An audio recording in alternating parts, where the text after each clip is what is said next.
everyone, this is Tim from Your 6 Studios. Today in this video, I'm going to show you how to fix if you only have the party chat coming through your PlayStation 4 headset.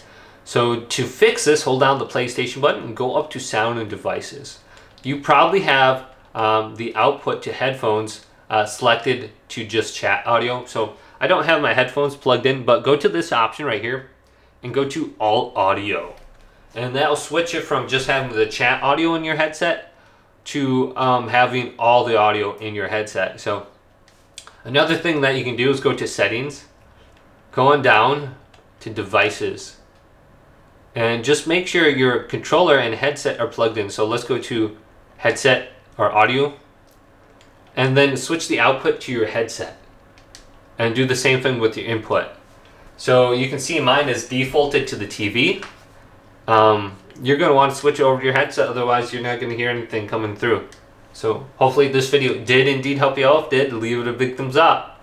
And subscribe to my channel down below for more tech videos coming up next on Your 6 Studios.